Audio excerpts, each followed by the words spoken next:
안녕하세요. 오늘은 짧게는 이번 2025년 2분기와 3분기, 길게는 2026년, 2027년까지의 테슬라의 미래 전망을 한번 해보려고 합니다. 왜냐하면 저희가 이제 딱 채운 5년이 되었습니다. 테슬라 투자를 한 지.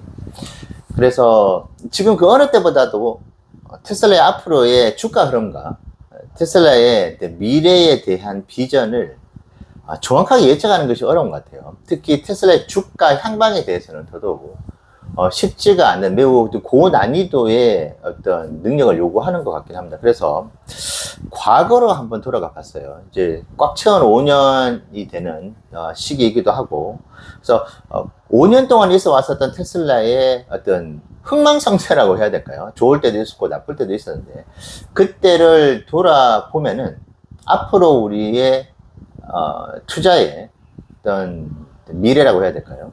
테슬라의 미래를 알아볼 수 있지 않을까 생각을 해봤습니다. 그래서 2020년 7월로 가볼게요. 그때부터 이제 테슬라 투자를 했기 때문에, 그때는 이제 코로나 시대가 이제 막 시작이 되는, 그래서 주가 한번 크게 빠졌다가 이제 주식을 투자하지 않는 것이 바보라는 소리를 들을 정도로 이제 불장이었습니다. 저희도 그때 이제 투자를 시작을 했었는데, 자, 그때 이제 2021년도까지 이제 414.5달러의 종고점을 향해 이제 가는, 어떻게 보면 1차 전성기라고 해야 될까요?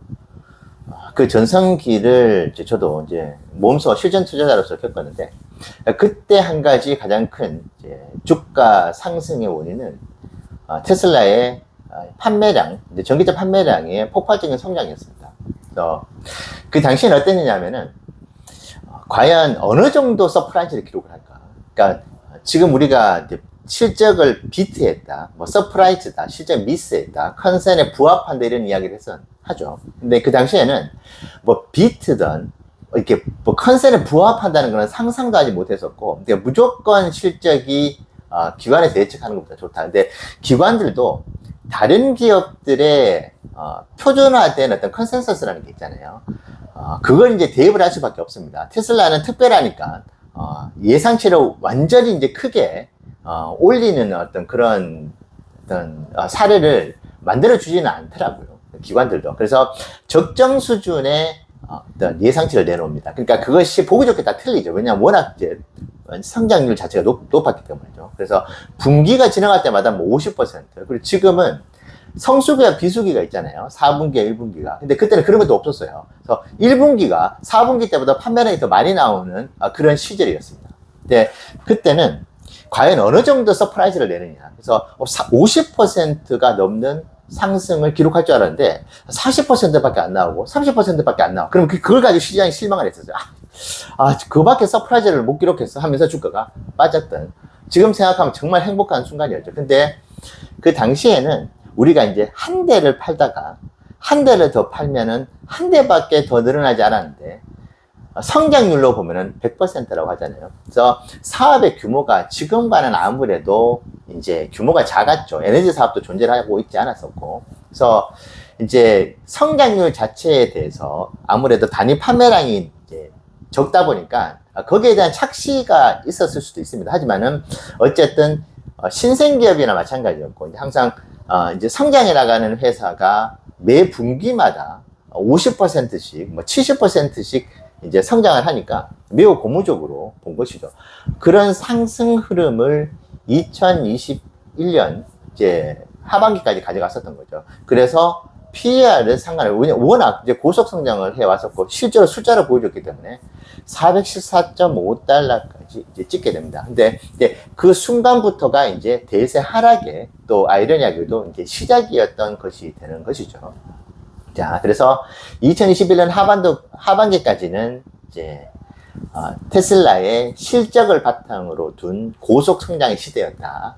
그렇게 볼 수 있습니다. 물론 그 당시에도 미래사업이라는 이야기들이 많이 나왔지만은, 그럼에도 불구하고 그 부분도 주가에 반영되긴 했었지만은 워낙 성장률이 가팔랐고, 그리고 그때 흑자 전환도 기록을 했었던 그런 호재들이 함께 있으면서 종고점을 갔었죠. 자, 그 뒤로 비극이 시작이 되는 것이죠. 항상 좋을 때만 있는 것은 역시 인생사도 마찬가지고 기업도 마찬가지다 싶은데, 그때 그러면 왜 2022년 연말에 정말 비극이라고 할 수 있는 101달러로 향해 진격을 했을까요? 이제 앞서 말씀드렸던 테슬라의 고속 성장세가 그때 꺾이기 시작을 했습니다. 그래서 한계 효용의 법칙이라는 이야기들도 나왔었죠. 규모가 커지다 보니까 그 상승률 자체가 이전만 할 수가 없겠죠. 그러므로 인해서 참 그것도 숫자로 말하는 판매 대수가 훨씬 많지만은 성장률의 덫이라고 할까요? 그 착시 현상이 있다 보니까 시장은 어쨌든 심리에 따라서 움직이는데 성장률이 꺾인다는 기사들도 많이 나오게 됩니다. 이제 그러면서 주가가 이제 흔들리기 시작하다가 이제 트위터 인수건으로 인해 가지고 더 큰 불확실성을 만들게 되는 것이죠. 그러면서 이제 2022년 연말까지 120달러까지 갔다가 이제 2023년 1월 6일 날 이제 101.6달러를 장중에 이제 찍게 되는 것이죠. 자, 그때를 하나의 또 어떤 스텝으로 본다고 한다면, 한 단계로 본다면, 그때는 테슬라의 성장세가 이제 꺾이게 되는 그런 시기라고 할 수 있겠습니다. 그럼으로 인해 가지고 주가가 빠졌고, 대외적인 변수 역시도 존재를 하죠. 이제 삼중고를 겪었었죠. 금리 인상이 되면서 매크로 자체도 이제 무너지다시피 했었던 그런 상황. 거기다가 이제 트위터 인수권은 어떻게 보면은 지금도 좀 논란이 여전히 있지만은 경영 외적인 일이라고 할 수 있겠어요. 테슬라의 어떤 매출 기준으로 봤었을 때 트위터가 가지는 역할은 좀 미미하죠. 지금도 사실 좀 미미한 것 같아요. 그런 측면에 있어서는. 그래서 테슬라의 어떻게 보면 경영 외적인 부분의 악재들까지 이제 겹치면서 성장세와 더불어서 성장의 둔화와 더불어서 이제 이 세 개가 합쳐지면서 주가가 이제 떨어지는. 그리고 그 당시에도 미래사업에 대한 이야기들이 많았지만은 뭔가 주가를 방어시킬 만큼의 그런 미래사업에 대한 이야기들은 나오지 않았던 것 같아요. 자, 그러면서 2022년도까지 흘러가게 됩니다. 자, 2013년도는 회복의 시기를 이제 상반기까지는 좀 겪다가 뒤로 가서는 부침을 겪었는데, 그때 우리가 한 가지 좀 염두를 해야 될 게 이제 슈퍼차저 네트워크의 표준 충전 방식, 그것이 이제 테슬라가 채택이 되다시피 하면서 이제 파트너십 계약이 있으면서 주가가 이제 300달러를 회복을 하게 되죠. 자, 그때 놓고 본다면은 실적이 일단은 조금 받쳐준 면도 있어요. 2024년 2분기 때 IRA의 어떤 수혜를 받으면서 인도량도 늘어나고 하는 부분들이 있었지만, 어쨌든 테슬라의 미래 사업이 이제 꽃을 피우는 것 같다. 그 되게 큰 이슈였거든요.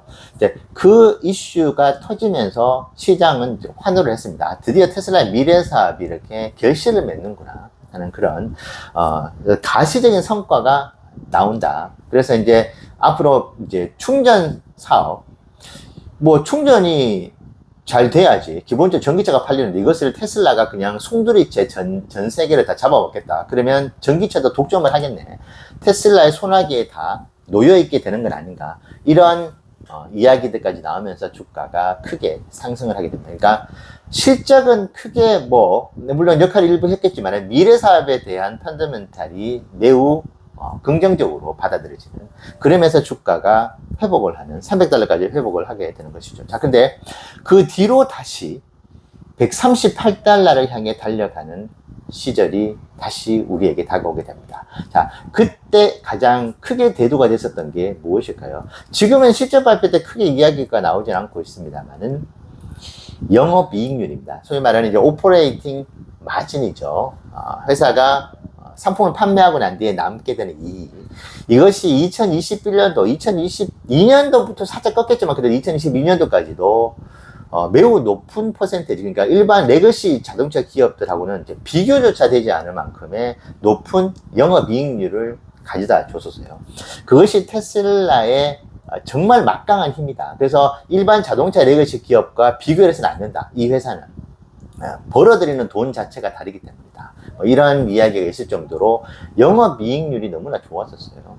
시장이 깜짝 놀랐었죠. 기가 캐스팅부터 생산의 효율화, 그러니까 혁신적인 이제 제조 기술을 바탕으로 해가지고 아주 값싸게 자동차를 만들어내는 기술을 이제 가지게 되는 것이죠. 자, 그런데 그 아성이 이제 무너지면서 테슬라인데 영업이익률이 왜 이렇게 안 나오지? 그러면서 이제 10% 미만으로까지 떨어지는, 그 당시는 충격이었습니다. 테슬라가 돈을 잘 벌기로, 자동차를 판매하면서도 돈을 잘 벌기로 유명한 회사였는데 영업이익률이 이거밖에 안 나오나 하면서 시장이 실망을 하게 되는 그런 상황이 왔었고, 매크로적으로도 캐즘이 발생을 하게 됩니다. 지금은 이제 캐즘 이야기가 조금 이제 사그라드는 것 같긴 해요. 하지만 전기차 시대에 캐즘이 왔다. 그리고 중국 자동차와의 이제 경쟁이 심화가 되면서 이제 인도량의 정체까지 이제 발생을 합니다. 근데 무엇보다도 이 영업이익률이 떨어진다. 그러면 테슬라의 실적이 안 좋아지겠네. 전체적인 장기적인 어떤 현금 흐름이나 펀더멘털이 약해지겠네 하는 이야기들이 나오면서 주가는 138달러까지 가게 됩니다. 근데 그때는 캐즘 영향도 사실은 무시할 수는 없겠지만은 이 이익 구조의 악화가 오히려 더 큰 영향을 미쳤다. 그렇게 볼 수 있겠습니다. 자, 그리고 난 뒤에 주가는 다시 488달러를 향해서 진격을 하게 되죠. 자, 여기서도 한 가지 2023년도 때 있었던 패턴이 있었어요. 바로 FSD 자율주행이 이제 미국 전역에서 이제 한 달 동안에 무료로 배포가 되죠. 이제 V13이 나오면서 V11과 12와는 완전히 차별화되는 자율주행 서비스를 선보이게 됩니다. 미래 사업에 대한 어떤 펀더멘탈이 각광을 받게 되는 것이죠. 그래서 그 당시에 비판적으로 바라봤던 전문가들조차도 이 FSD V13의 성능을 보면서 테슬라가 자율주행 시대부터 로보택시도 그때 이제 이야기가 나오고 있었고, 이제 로보택시 행사에 대한 이야기도 계속 나오고 있었기 때문에, 미래의 새로운 모빌리티 사업의 혁신을 테슬라가 정말 가지고 오겠구나라고 하는 그 심리가 나오면서 주가가 회복을 하기 시작을 합니다. 자, 그러다가 이제 대내외적인 환경을 맞이하게 돼서 가장 중요하게 나왔었던 미대선이 있었죠. 자, 그리고 테슬라의 이제 미래 펀더멘털에 대한 이제 가장 오랫동안 일론을 거짓말쟁이로 만들었던 로보택시 행사도 이제 목전에 두고 있는, 그러면서 이제 미래 사업에 대한 펀더멘털로 주가가 상승 흐름을 타게 됩니다. 138달러에서 이제 250달러까지 치고 올라가는 것이죠. 자, 거기서 이제 부스트 역할을 했었던 게 2024년 3분기 때의 실적이었죠. 그래서 안 그래도 미래 사업에 대한 펀더멘털이 좋았는데 이제 실적에 대한 기대감은 거의 없었었죠. 뭐 인도량 자체에 대한 연간 컨센서스조차도 내지 않은 상태에서 실적에 대한 기대감, 인도량에 대한 기대감이 없다가 2023년 3분기 때 시장이 환호를 할 만큼의 실적이 나옵니다. 특히 영업이익률이 10.8% 나왔나요? 두 자릿수, 거의 2년 전에 봤었던 영업이익률의 두 자릿수를 안겨다 줍니다. 그러니까 시장이 깜짝 놀랐죠. 그러면서 주가가 이제 당일 거래일 만에 20%가 이제 올라가는, 자, 그러면서 본격적인 상승 흐름을 만들어내게 되는 거죠. 거기에 불을 지폈던 것이 이제 실적이었고, 하지만 그 이전에 이 미래 사업에 대한 FSD와 로보택시 사업의 어떤 기대감이 더 큰 영향을 미쳤다고 볼 수도 있겠습니다. 자, 그러다가 이제 미 대선에서 트럼프의 당선이 되면서 이제 일론이 이제 신의 한 수라고 그 당시에 불려졌었죠. 그래서 거기에 힘을 입어서 488달러까지 진격을 하게 됩니다. 자, 그러다가 2025년도 때 우리가 예상하지 못했던 488달러에서 또 반토막을 경험을 하게 됩니다. 자, 이 경우에는 어떤 요인이 있었을까요? 가장 대표적으로 한 기업에서 가장 잘 팔리는 시그너처 상품이죠. 넘버원 매출을 기록해주는 상품이 업그레이드를 하겠다, 리프레시를 하겠다고 해가지고 생산 라인 자체가 전면 개편됩니다. 주니퍼 생산을 위해서죠. 자, 그럼으로 인해 가지고 실적이 이제 낮아지는, 당연히 이제 판매가 덜 될 수밖에 없기 때문에 그것이 2024년 4분기 때부터 그 우려감이 나왔고, 실제로 지금 냉정하게 6개월 동안 판매량이 저조한 것이죠. 자, 그로 말미암아서 뭐 관세 이슈도 있었겠지만은 전반적으로 테슬라 주가는 210달러를 찍게 됩니다. 그러니까 이번 세션 같은 경우에는 뭐 관세 영향도 있었지만은 테슬라의 자체 실적의 악화가 저는 오히려 더 큰 영향, 뭐 관세 이슈도 있었겠지만 $210까지 떨어지진 않았을 거라고 보거든요. 하지만 실적이 안 좋게 나오는 상태에서 속절없이 테슬라 주가는 $210까지 무너지게 된 것이죠. 자, 근데 자, 지금은 다시 $330로 회복을 하게 됩니다. 자, 실적이 엄청나게 좋아서 $330로 다시 회복을 했느냐? 그것은 아닌 것 같고, 그렇다면은 이번에도 과거에 있었던 패턴하고 비슷하게 이제 로보택시가 런칭이 되고, 로보택시에 대한 기대감이 이제 완전히 현실로 드러나는, 세상에 완전히 선보이는 2014년도 로보택시 행사로 끝났었잖아요. 이번에는 공식적인 런칭이 이루어진 것입니다. 그러니까 미래 사업에 대한 기대감, 이 부분이 주가에 반영이 되면서 현재 $330를 온 것이죠. 자, 그러면 제가 지금까지 있어 왔었던 이제 5년 동안의 전체 연대기를 한번 말씀드렸는데, 공통점이 존재하는 것 같아요. 테슬라 주가가 곤두박질 치는 굴욕의 시대를 놓고 보면은, 굴욕의 시대에 여러 가지 변수들이 존재했었어요. 매크로적인 환경부터 해서. 하지만은, 가장 메인이 되는 원인은 테슬라의 실적에 대한 악화가 가장 컸다고 봐요. 그 실적이라는 것이 자동차 판매량부터 해서 영업이익률의 저하, 성장률의 둔화, 그러니까 테슬라의 자체적인 어떤 성적이라고 해야 될까요? 숫자로 나오는 성적이 안 좋게 나왔다. 그럼으로 인해 가지고 주가가 심하게 빠졌었다. 그것이 이제 저는 가장 큰 원인이라고 보고 있죠. 이거 어떻게 보면 되게 정직합니다. 근데 특별하게도 그러면 실적이 완연한 회복세를 보였기 때문에 주가가 회복을 했느냐? 아닙니다. 테슬라는 미래 사업에 대한 펀더멘털에 대한 그 기대감을 조금이라도 더 충족시켜주는 그런 뉴스들이나 그런 퍼포먼스가 나왔을 때 실적 악화로 인한 그런 주가의 하락 부분들을 만회를 해왔다, 회복을 시켜왔다는 것이 5년 동안의 큰 그림으로 봤었을 때의 공통점인 것 같긴 해요. 자, 그러면 이 큰 어떤 물줄기라고 해야 될까요? 이 패턴을 놓고 봤었을 때 그러면 2025년, 지금이 중요하죠. 이제부터가. 자, 그러면 지금부터 앞으로 2분, 이제 3분기, 4분기, 그리고 내년 2026년, 멀게는 2027년도까지의 그러면은 흐름은 그러면 어떻게 될 것인가? 이것이 메인 포인트 같습니다. 자, 그러면 앞서 5년 동안 있어 왔었던 주가를 크게 떨어뜨리게 만들었던 실적의 악화가 앞으로 있을 것인가를 우리가 큰 그림을 놓고 한번 봐야 될 것 같아요. 저는 지금 기관들의 예측도 그렇고, 뭐 단기적인 부침은 있을 수 있고, 뭐 천문학적 일회성 비용이 또 나올 수도 있습니다. 아무도 모르죠.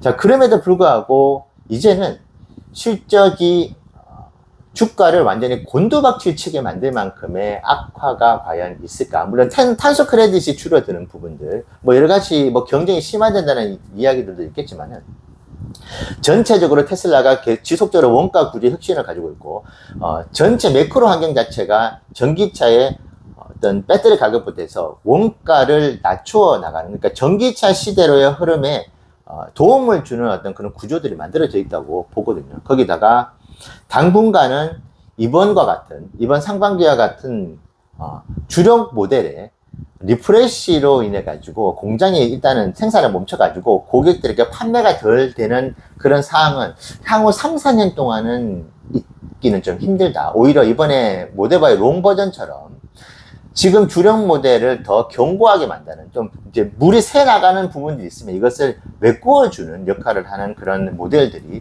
저가형 전기차 이야기 있잖아요. 자, 그렇다고 본다면은 에너지 사업과 더불어 가지고 실적이 곤두박질 치면서 주가가 하락을 했었던 과거의 패턴은 뭐 뒤에 얼마 후에 먼 미래에 또 나올지는 모르겠지만, 지금 올해부터 내년까지는 나오기는 그렇게 만만치 않을 수도 있겠다.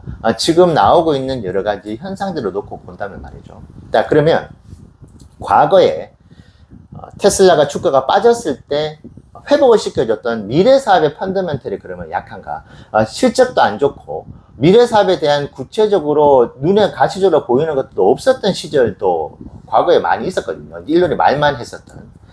그것이 이제 가시적으로 잘 안 나왔던 그런 시절이 있었다고 한다면, 지금은 어떻습니까? 지금은 지금 로보택시가 이제 확장을 하고 있잖아요. 이제 가시적으로 우리 눈에 들어오는 것이고, 뭐 $6.9긴 하지만은 매출이 잡히기 시작을 하는 미래 사업입니다. 특히 에너지 사업은 공장을 계속 증설하고 있잖아요. 자, 그렇다고 한다면은, 이제 옵티머스는 뭐 물론이고, 요새도 좀 보니까 어제, 오늘인가 또 새로운 이미지가 나온 것 같긴 하던데, 자, 미래 사업에 대한 펀더멘털 역시도 과거의 주가를 회복시켰던 그 부분도 그 어느 때보다 좀 뚜렷하게 보이기는 하거든요. 자, 그러면 최근 5년 동안에 있어 왔었던 테슬라 주가를 하락을 시켰던 실적에 관한 부분들은 큰 그림으로 봤었을 때는 오히려 긍정적이고, 그리고 떨어진 주가를 회복시켜줬던 미래사업의 펀더멘탈이 그러면 오히려 반대로 악화되느냐. 근데 그것마저도 오히려 더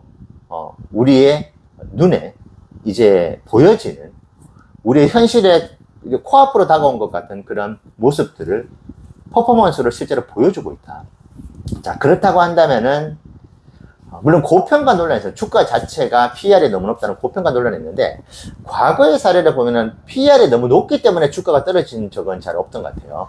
테슬라의 성적 자체, 테슬라가 보여주고 있는 그런 모습들 자체가 실망스럽기 때문에 주가가 빠지는 그런 흐름을 많이 보였었는데, 저는 지금 단순하게 이제 PR만 높다고 해가지고 이것을 나중에 모두 반토막을 낸다거나 그러지는 못할 것 같다. 왜냐, 과거에도 단순하게 PR이 높다는 이유만으로 주가를 떨어뜨리진 않았거든요. 분명히 거기에 명분을 주는 그런 악재들이 존재를 했었습니다. 근데 지금은 물론 중간중간에 악재들이 존재를 할 거예요. 뭐 일론이 또 트럼프와 설전을 벌이고 또 충돌하게 되는 경우가 발생을 한다면, 그것이 지금보다 더 심각한 문제가 된다고 한다면은, 제가 생각하는 그림 자체가 모두 다 이제 손상이 되겠죠.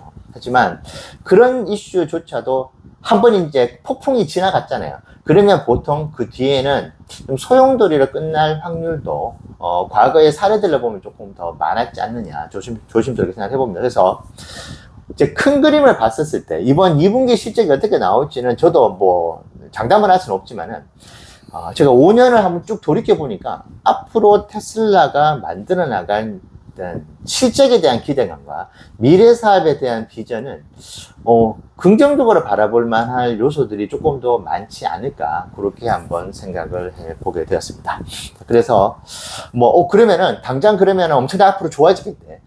테슬라는 늘 그래왔듯이 중간중간에 우리가 상상하지 못한 파란만장한 이슈들을 또 만들어내는, 우리를 되게 어렵게 하는 그런 투자 자산이잖아요. 그렇기 때문에 그 부분도 우리가 좀 감내하긴 해야 될 건데, 전체 큰 그림에 큰 물줄기로 놓고 봤었을 때는 부정적인 요소들보다는 긍정적인 요소들이 조금 더 많이 자리 잡아가고 있다. 저는 그렇게 결론을 내려보고 싶습니다. 여러분들의 먼 미래를 바라보는 테슬라 투자에 도움이 되시면 좋겠습니다. 감사합니다.